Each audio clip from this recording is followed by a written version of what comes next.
but at the same time, it's also encouraging to see the questions rolling in.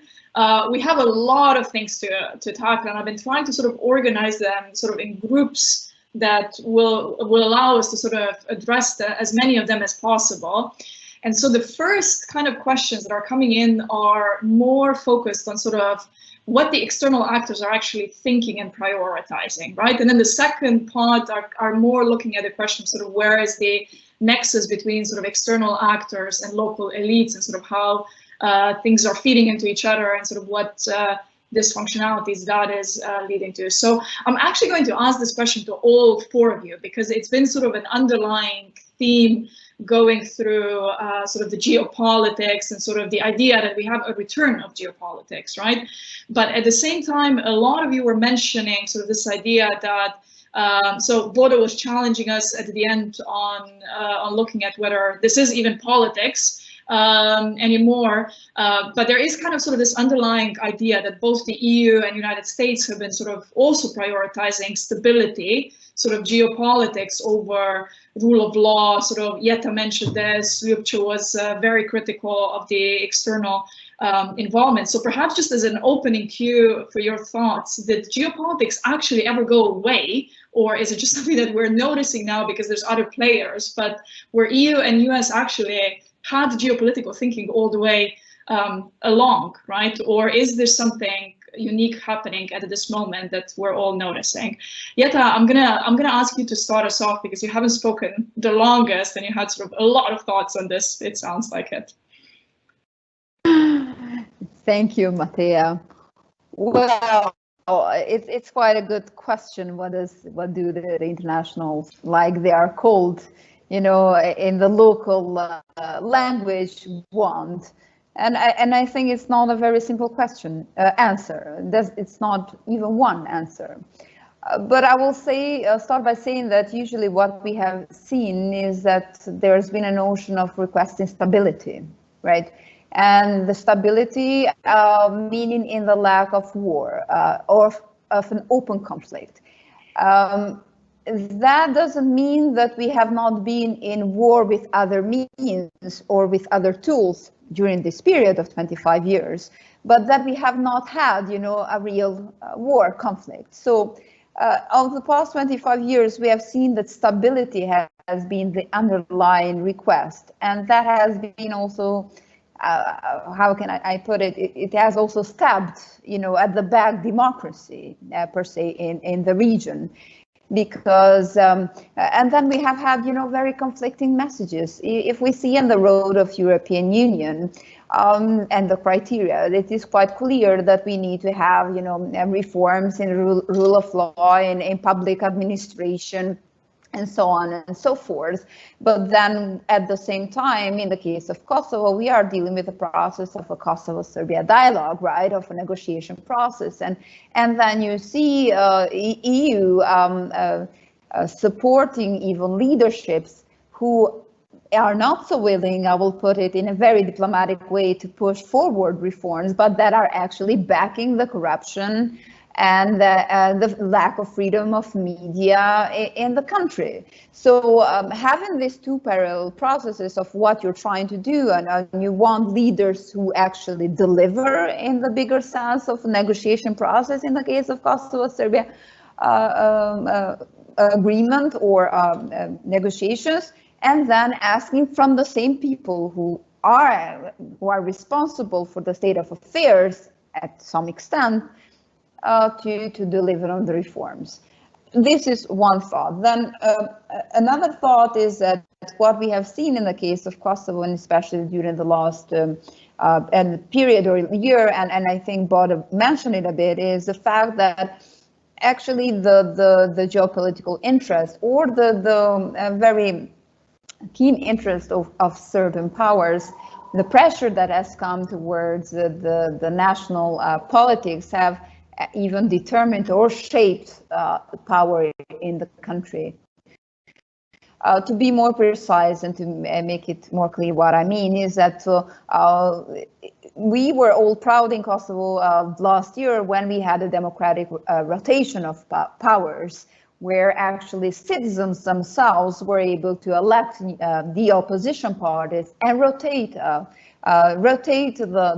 political parties who had been in power for such a long time, sending a clear message that these policies are no longer acceptable and sending a clear message of a need for change.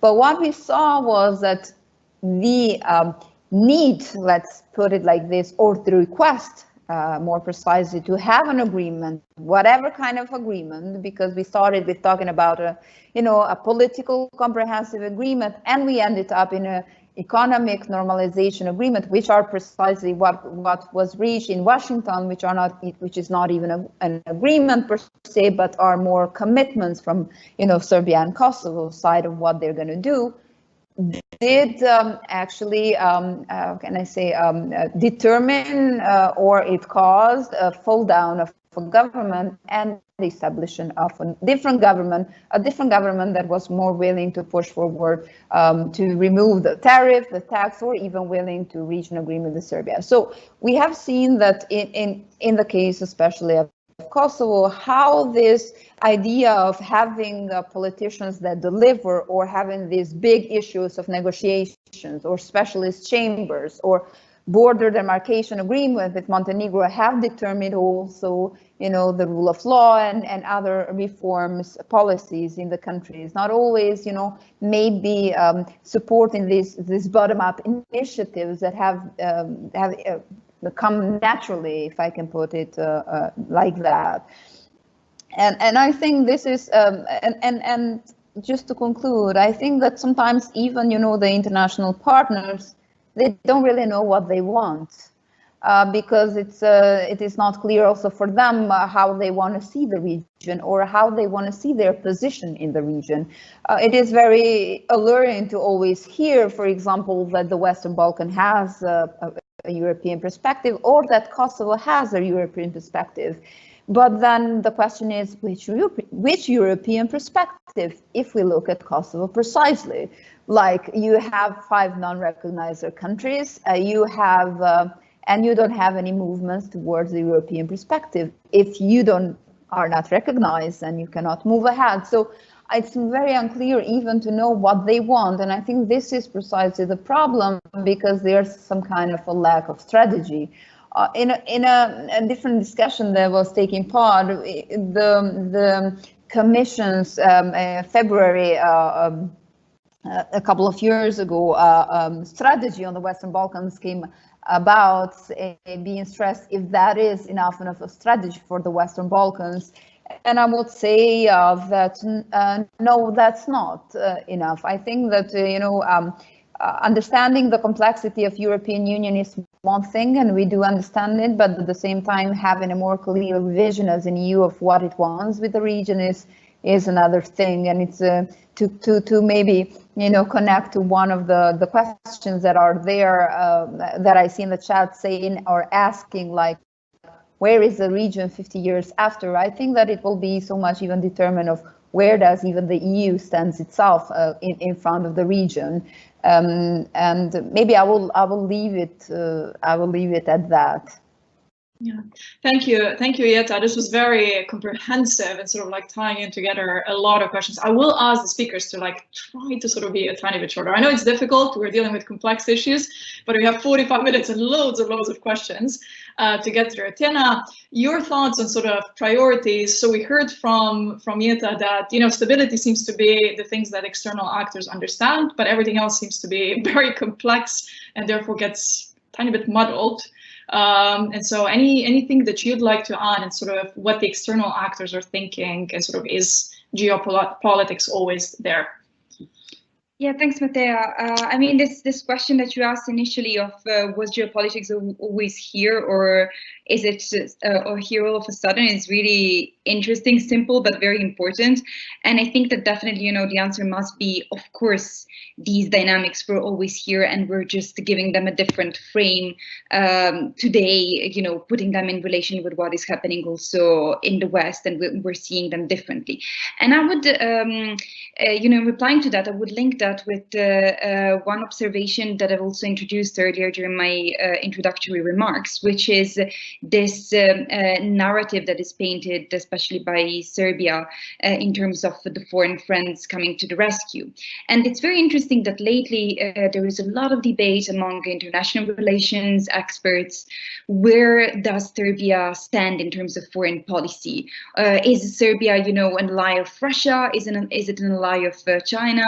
Is Serbia now suddenly allied with Donald Trump and the US? No, it's actually with the EU. Like, it's very, you know, it's very hectic, and it's basically surprising all those experts and pundits who one day, you know, take one stance and the other day they're forced to take another.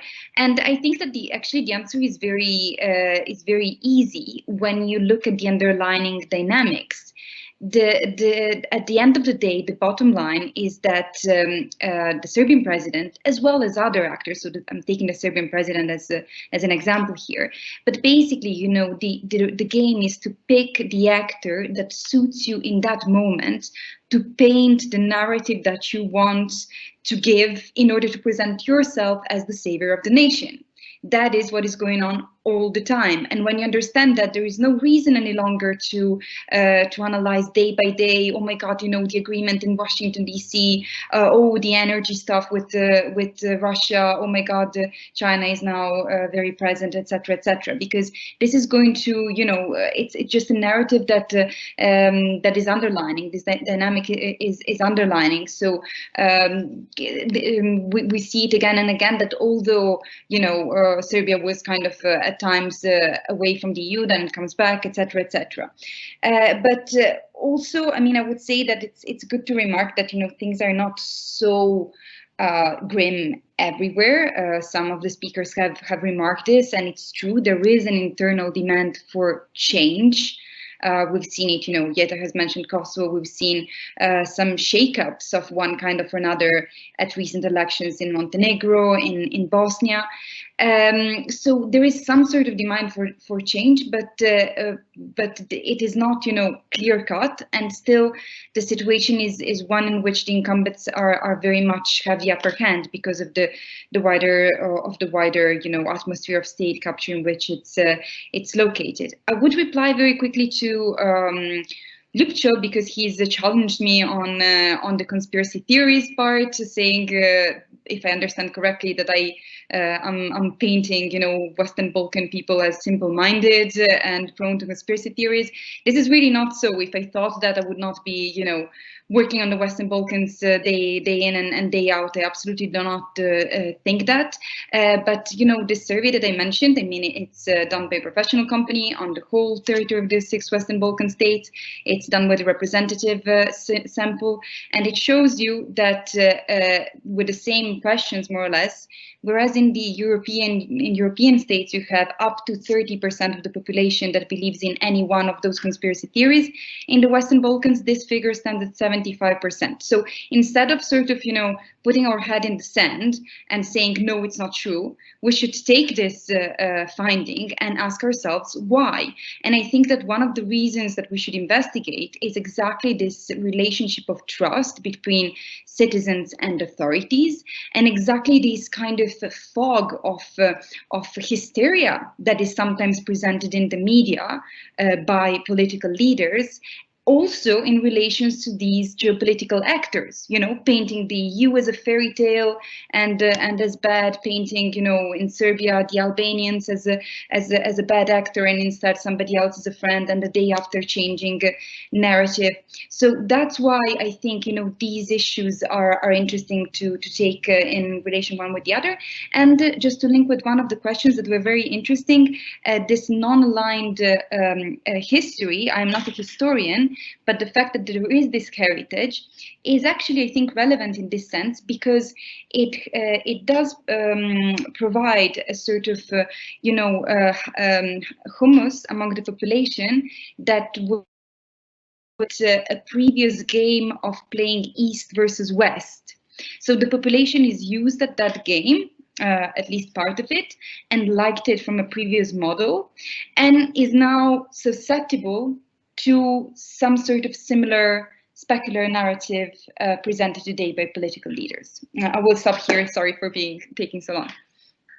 That's fine. Again, Tena is pushing us into complexity, not allowing me to sort of push you into sort of what the external actors are thinking. Fair enough, the two issues are very much interconnected, but Ljupcho, I'm still going to push you. Do you think that the priorities of the West have changed, or is it just sort of, it's the same game as it was always played, it's just that we might be seeing it now more with other actors in the field? Yeah.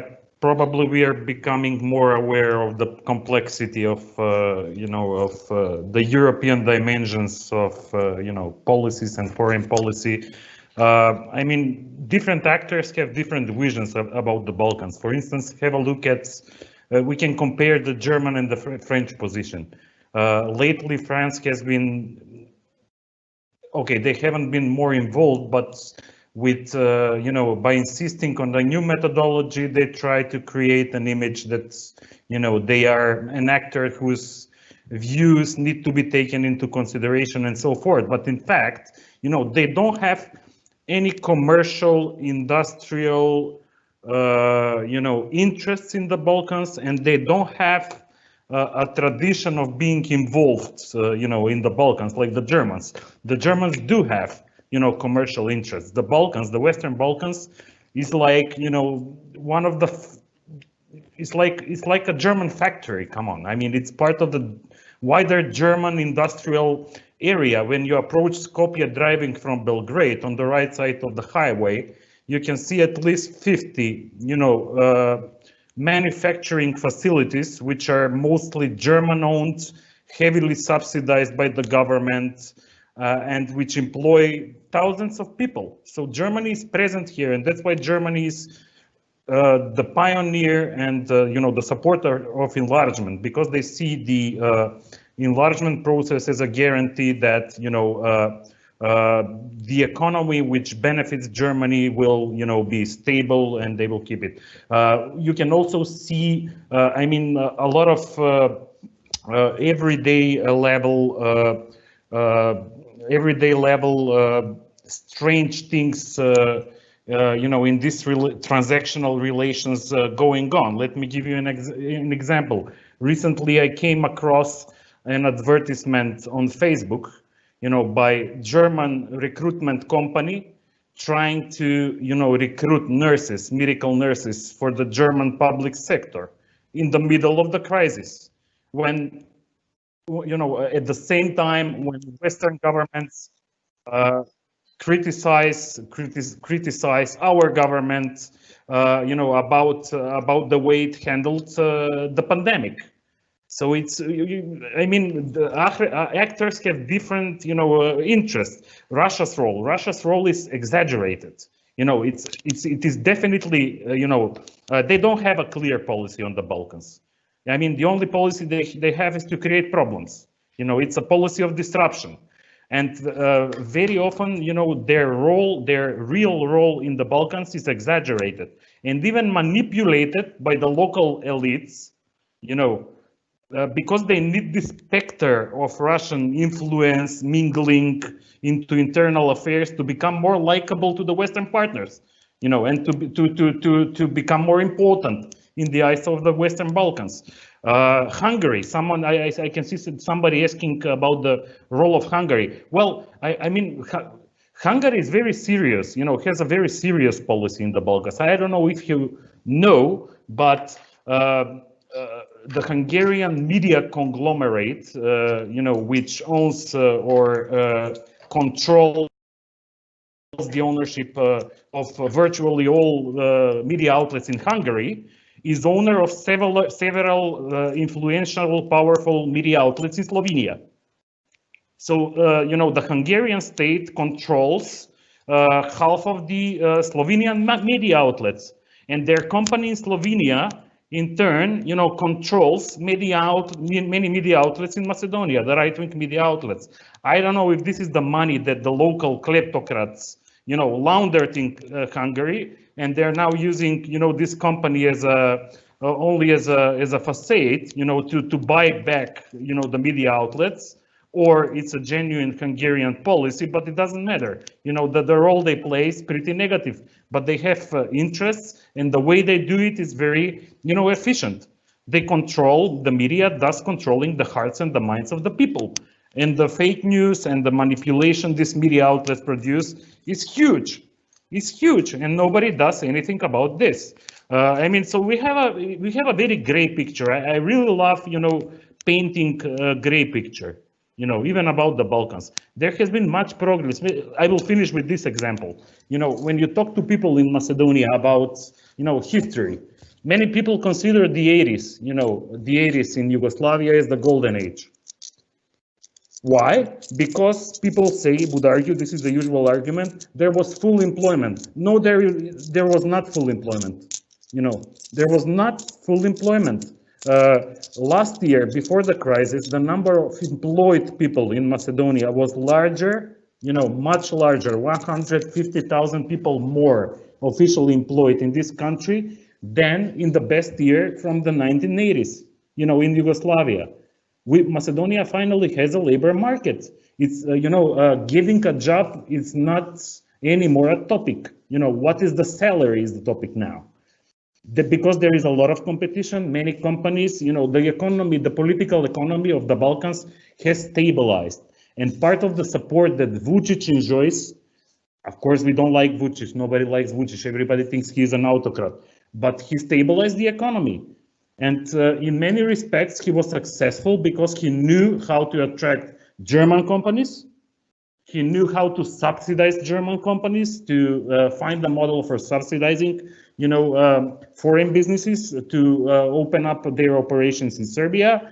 And this is the model, the economic model of development all of the countries, you know, have implemented. We compete, you know, to attract German, UK, but mostly German companies in our countries, you know, by heavily subsidizing them. But it works, you know, at least people have jobs, and when people have jobs, you know, their concerns change. You know, they become more spoiled, they become more demanding from their governments, and, you know, governments, you know, might become victims of their own success. Yeah, okay. Great, thank you very much. Thank you very much, Ljupcho, for providing a lot of detail, and it's fascinating to bring other actors. Bodo, I'm going to be much more specific, so to try to keep you a tiny bit shorter. Do you think the EU priorities have changed, or has EU sort of been playing the similar game all along, but it was just before it wasn't as obvious? Or going to member states? I think when you look at the EU as a whole over the last decade or decade and a half, and important to remind us that we're a decade and a half into when the US poured over Western leadership in the Western Balkans to Europe, not because Europe asked for it, the EU, but because, you know, the US was overstretched with the Iraq War and all the mess created in the Middle East. I think looking at it from a perspective from a well-defined policy, even a policy of stability, is the wrong question. So as I think Adorno said, there's no right life and there's no right life in the wrong one, or something like this. The thing is, you know, we have been in crisis mode. The EU has been in crisis mode for a decade. And in that crisis mode, we had so-called enlargement fatigue, which was, you know, we had unfinished business. US handed it over to us to finish it. But then we had more pressing priorities, and still we have more pressing priorities as the EU, because we still cannot get out of this crisis mode. So making the Balkans less of a priority, though we were requested for Western leadership, and still, you know, not having less of a political will to seriously seize that leadership, that made the wish for stability. That is not a policy. That is, you know, wishful thinking.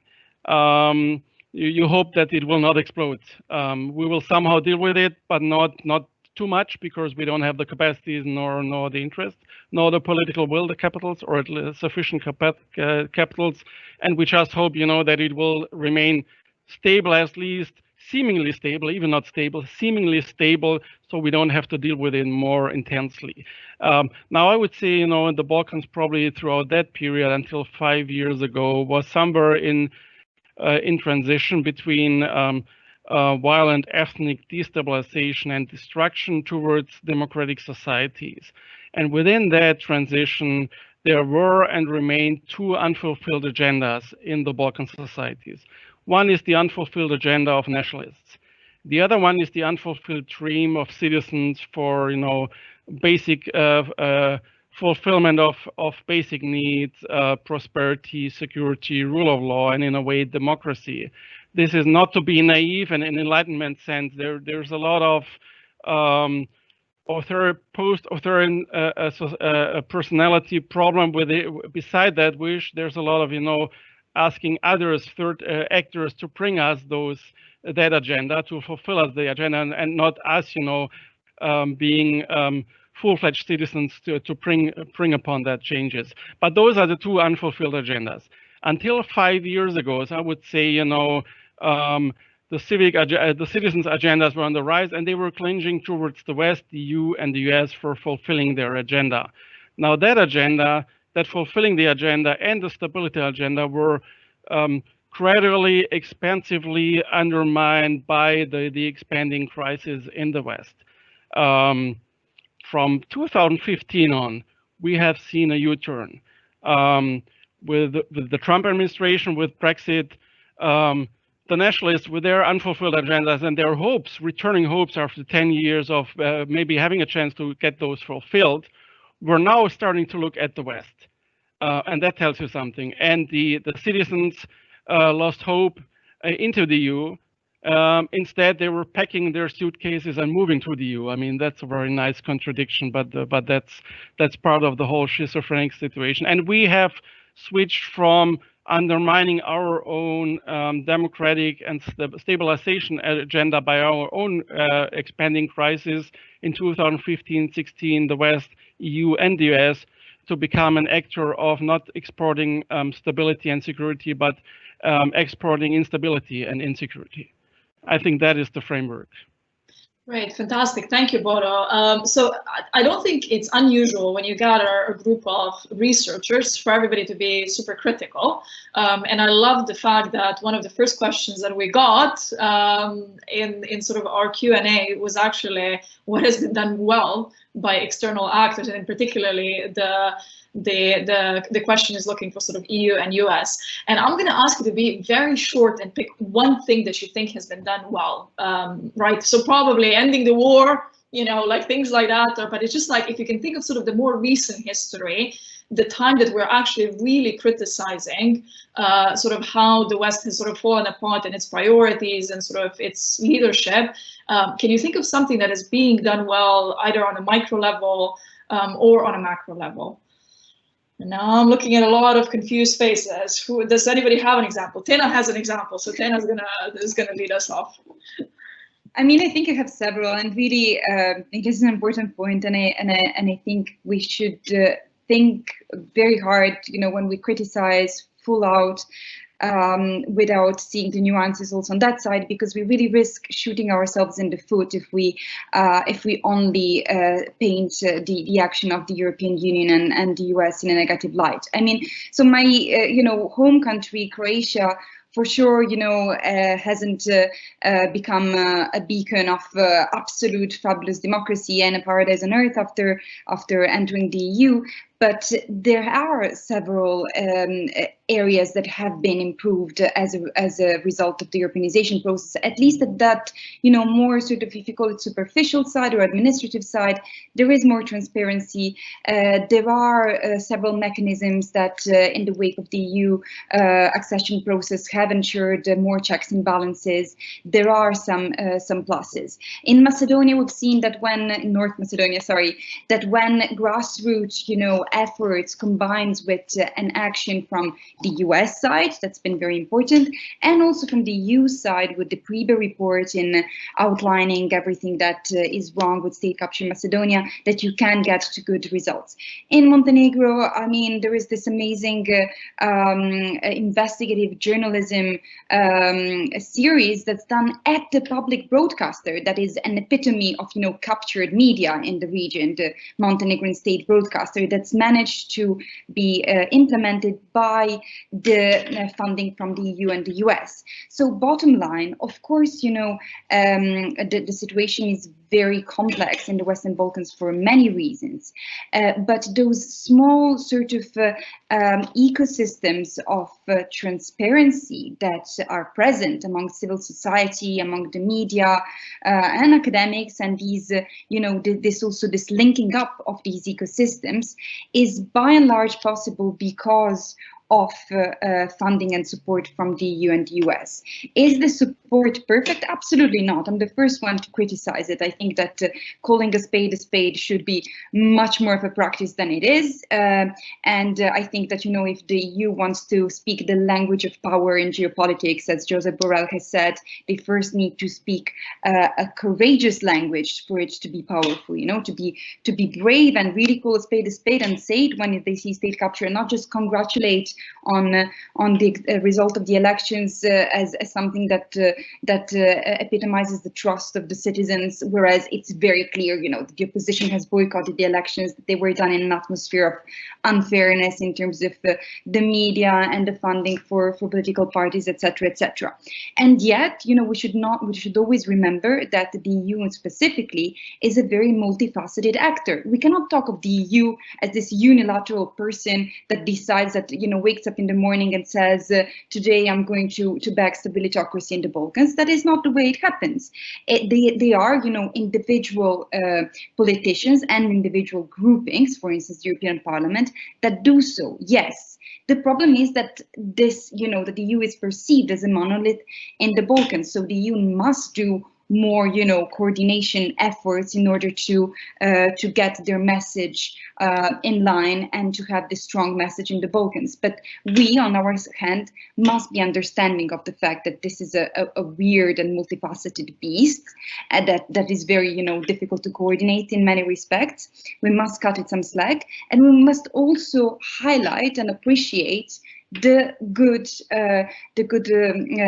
influences that the EU and the US have had, because there are many. So I would just, you know, end on this note of let's also cut them some slack. Great, thank you very much, Tena. Kurt, next time we need to factor in another hour for the Q&A. I thought that was going to happen. We have fascinating speakers and they have loads of opinions. I saw Bodo's hand go up very quickly. What have the EU, sort of US, done well? And can you think of any examples that would be sort of beyond the obvious stuff, possibly? I think it might not help us out to pick individual punctual examples. I think the baseline is more important. The West is still there structurally where it has been. Our values are still there where they are. Citizens in the Western Balkans still know that those values are there, and that the value of the leverage of the West, when we want to make use of it, is still there. The only thing I think that is really part of this, or in the center of this crisis, is it looked as if, I mean, in the last 5 years, it looked as if the Democrats, those clinging to liberal democratic values, both in the EU and the US, are in a minority. And this is because we have obviously a long time, and this culminated in the last 5 years, lost our self-confidence into our democracies. And we could see that in the Balkans already on the effect side, maybe almost already a decade in advance of when we started to see this around 2015, 16, in the West itself, on both sides of the Atlantic. To make a long story short, we're still doing a lot of things right. If we decide that we want to fix the Balkans, we're still there where we were 2005 or 2010. or 2000. The Balkans themselves, those societies, they are far away nevertheless, though it looks different on the surface, where they have been 95 or 99. Kosovo definitely even where they have been 2008. This is not to underestimate the structural problem side.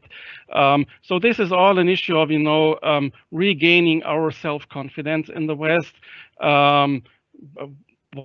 deciding to be a global actor. There are many challenges, but the Western Balkans is not one of them. The Western Balkans, I repeat what I said previously, if we make that decision, and I hope in some context of the incoming Biden administration that will ease up that move to make that decision, then the Balkans is the first stage where we can, practice that and return to our self-confidence and have relatively quick, impressive impact. And we'll find a very receptive audience on parts of the elite. There are still parts pro-democratic, pro-Western elites on majority of the citizens, and can yield relatively quick results and get back to away from creating damage and exporting instability towards getting the job finished, the business finished we have left there. Great, thank you, Bodo. That was a bit more optimistic than the previous. Well, that's much more optimistic, I would say. So what I'm going to ask, because I think nowhere has the EU probably been more criticized than in Kosovo, right? Especially with sort of ULEX and everything going on. Jeta, do you have any sort of good sort of news for us, sort of in terms of what you think the EU's trajectory has been for Kosovo and everything? Well, yeah, you're right in saying that maybe in Kosovo, EU has been very much criticized. But I think that if we see all the Western Balkan regions, and I don't have the figures, but from what we know is that the Kosovo society in general is the most pro-European, or one of the most pro-European societies in the region. The society in Kosovo sees that the only direction towards where the country should go, and the values that we embrace and we wanna follow suit are the European values. We see ourselves as part of Europe, so and we see ourselves as the partners of Europeans. So I think these are all positive messages. Now, I know that sometimes we can come across as criticizing, our partners, because I think that's good, because we are making, constructive criticism, because we want to see the region move beyond the status quo that is at the moment, and we always have in our mind the fear of frozen conflicts. 25 years after, we want to ask the question that, are we avoiding war, or are we actually moving towards sustainable, prosperous, functional states of Western Balkans that tomorrow will become, members of EU? So I think looking at EU and what EU has done is that, and why we have so many requests towards EU, and I completely concur with what Tena said about EU being this complex and not a unitary one monolithic, being. Is that we see that through EU and through US, we want to push forward the reforms that the society needs. And by identifying EU as a partner, I think it's a trust that we put into the European Union. Now, trust it's an issue of, I will put it like this, like it takes two to tango. And in this sense, I think that while we push as civil society or as a society in general for the reforms that are needed to be taken in Kosovo more specifically, then we need to have as well the hand being extended by EU, not only when we talk about the rule of law, because EU Lex was here in Kosovo, but also when we talk, the most basic thing of visa liberalization. So I think that why we need to talk about the issues that we have is that we see ourselves as part of Europe, and we keep on going onto, here in this court, being in the courtyard, in the backyard. We are geographically in Europe, and we believe that EU will be whole, finished when the Western Balkans will be part of it. So it's not all black. It's more of partners. We being the little partners, let me put it like this, asking from our partners in EU to help us out in bringing forth the needed reforms that will benefit both of us, because the stable, prosperous, and functional states of Western Balkans are beneficial for EU themselves, not only for us. Great, thank you, Jeta. Ljupcho, I'm also going to ask. Yeah. Ljupcho, I'm also going to ask about sort of a more North Macedonia specific question, because it seems that the country, objectively saying, has had a very sort of difficult relationship with the EU, first with Greece and sort of the naming issue, now with Bulgaria, and sort of how do you think this has kind of impacted sort of what the local population thinks that the EU has done well, or sort of either as a collective actor or sort of more on individual states, because the perception from abroad is that the EU is causing problems, right, to sort of North Macedonia, or the individual states are. Any thoughts on that? I mean, traditionally, Macedonia has been amongst the candidate states with the highest support for EU accession. I think it's higher than in any other country in the region. Ethnic Albanians are, totally pro-EU. So probably even in surveys, 95 to 100% of ethnic Albanians, support EU accession, because for obvious reasons. I mean, Albanians, my feeling is that for ethnic Albanians, EU is an association of multiculturalism and association for how their country Macedonia should look like. On the other hand, ethnic Macedonians have been traditionally more divided, with the right and the center right being more critical. So VMRO's voters, they are much more divided than SDSM's voters. That's the general image. The thing that happened, the latest developments with Bulgaria and the failure to set a date for the first intergovernmental conference was a huge blow, I would say, for the pro-European narrative in this country, because many of my compatriots, ethnic Macedonian compatriots, believe that enough is enough. Having changed our name, under the pressure of Greece.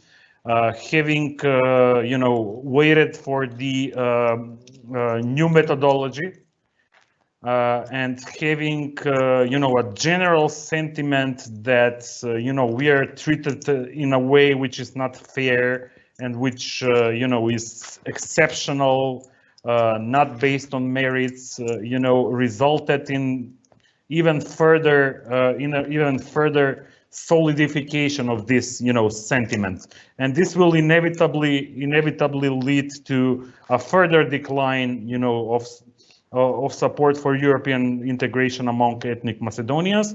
The situation currently is toxic, totally toxic, because Prime Minister gave a reconciliatory interview several days ago, where he basically approached the Bulgarian public and the Bulgarian elites, promising that all of the contentious issues will be solved. But unfortunately, this interview was interpreted as an act of treason, of high treason, by the majority of the public. So currently the situation is so toxic that any positive message being conveyed to the public doesn't make any sense. I think that at this moment we should leave ethnic Macedonians and Macedonian citizens just to go through this trauma, and reconsider what they're up to. But going back to your question about successes that go beyond the usual successes, I mean, I will mention only one. I think that thanks to this whole accession process, our politicians and our public administration, which is the backbone of reforms, learned what is, efficient policy making. They learned that it takes,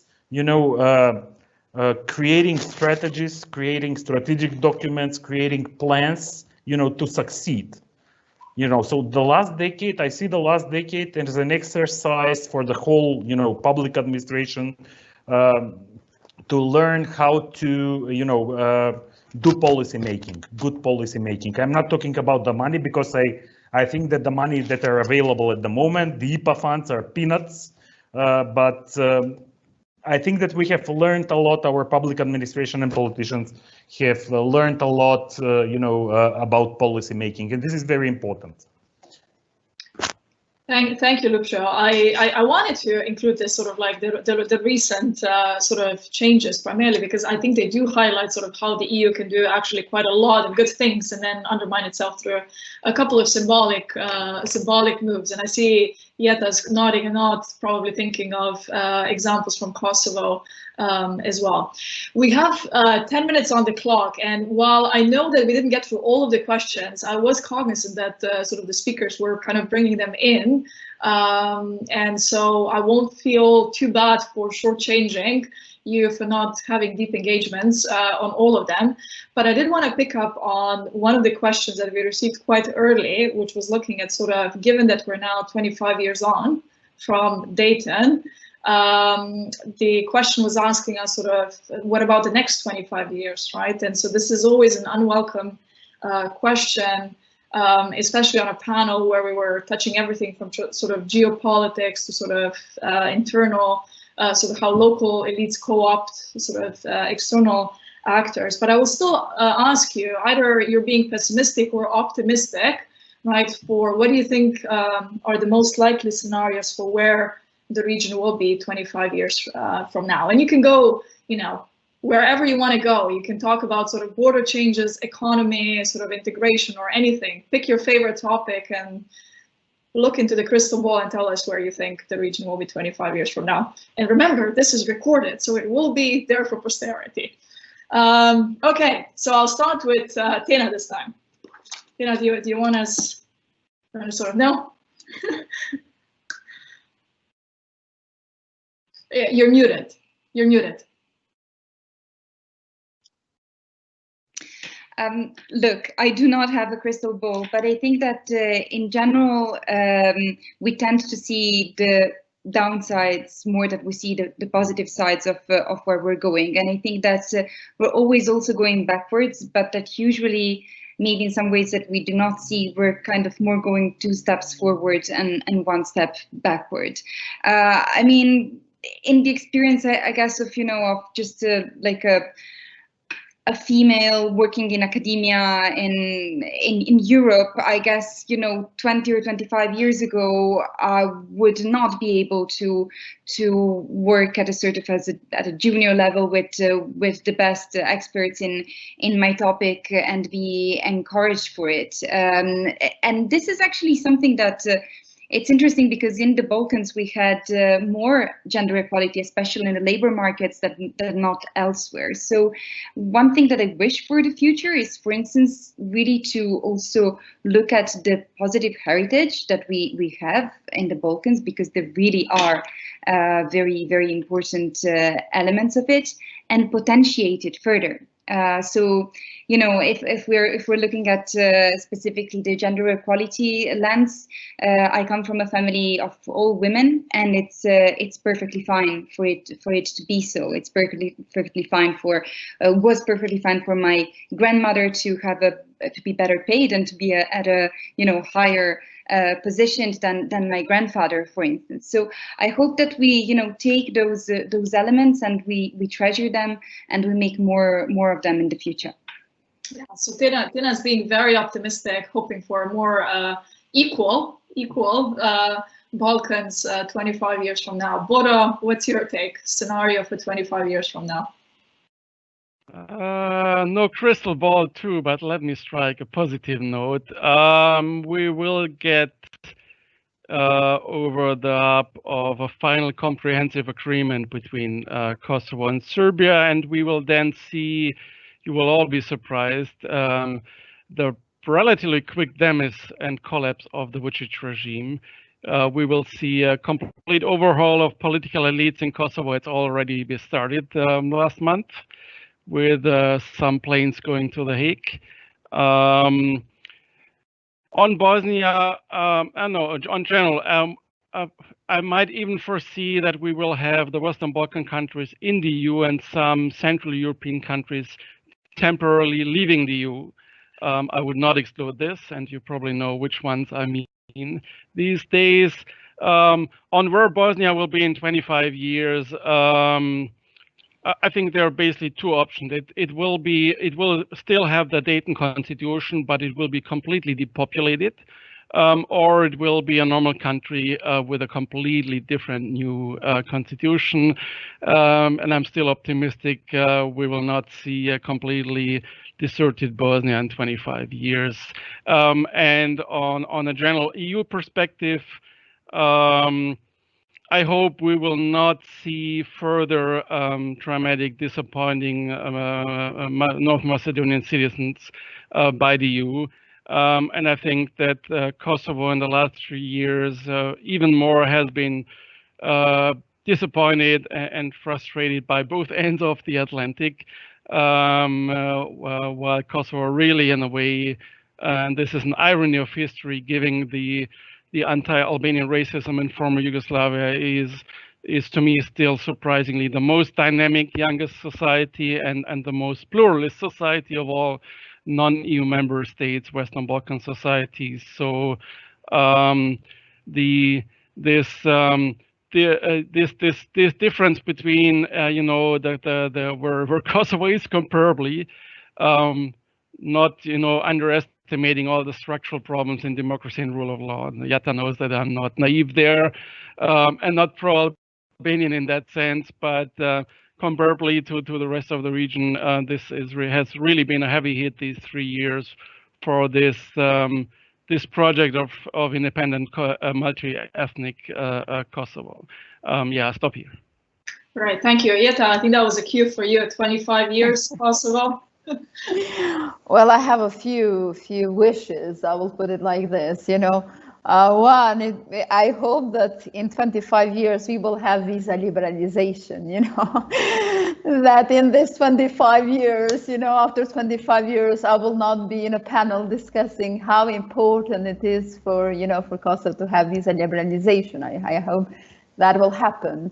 On a more, it might sound funny, but unfortunately, it's still a problem. Two aspects. One, what I hope for the region and Kosovo in 25 years is for them to become boring, and to be more predictable and more functional. We are very tired of this very, vivid history that we every day we produce. As Churchill said, we produce more history than we can grasp. So I hope that in 25 years we will become boring. But another aspect that I think that in these 25 years would be important for the region really to have, the step towards functionality is to deal with its past. I think in this 25 years we haven't done that. The chapter of past was never closed, but it was never properly opened. Only a few days ago we were, we heard of a new burial, a massive burial being found in the south of Serbia, with the remains of the bodies of the people, Albanians from Kosovo, from the war 20 years after. And I did talk in the beginning about being so easy to raise that nationalistic flag and denying massacres and genocide. And I think in these 25 years, we will be able to do what we were not able to do at the end of all wars, in wars in Croatia and Bosnia and Kosovo, to actually deal with the past. I hope that in 25 years, I will not still be faced with the question, well, NATO bombed Serbia, but not having the answer of why did NATO bomb Serbia, you know. And I think that in 25 years we will be able to actually answer that question, that, you know, atrocities were committed, that crimes happened, and that people did face justice, and that justice was for all the crimes across the aisle, and that actually states took responsibility. I hope that, you know, as an Albanian from Kosovo, I hope that our leadership in Serbia will come, that will have the courage to actually admit the crimes that it did, and that, you know, it will ask for forgiveness. So I think I'm hoping this, because I think that we have to move a step ahead from where we are. And this is how we do it, by thinking a bit more healthy, by having the courage to face the past, and by having the courage to push forth, you know, the reforms that are so much needed. Thank you, Mateja, back to you. Great, thank you, Jeta. Ljupcho, your final thoughts on Macedonia, Northern Macedonia, and sort of the region 25 years from now. Yeah, the region, in terms of the political economy, I think that the region will be a knowledge-based economy, producing higher value-added product services for the European market and other markets. If not as developed as Germany is today, I hope that will be at least as developed as Slovenia is today.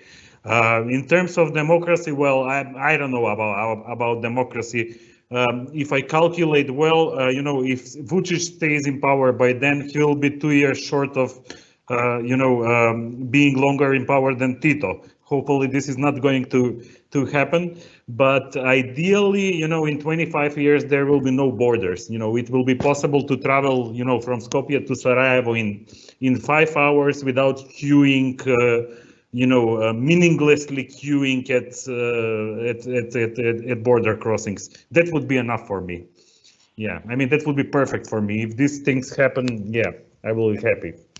Great. I think that was a lot of hope. Sort of, we ended up on a positive note, and just a minute over. So I'm going to thank all 4 of our speakers: Bodo Weber, Tena Prelec, Jeta Krasniqi, and Ljupcho Petkovski. Apologies for that. And for all of you watching us, I will invite you to our event next week, which is going to be looking at sort of civic and organic progress, sort of more bottom-up approaches. So welcome to that. And for now, thank you from CSTPV and the organizing team.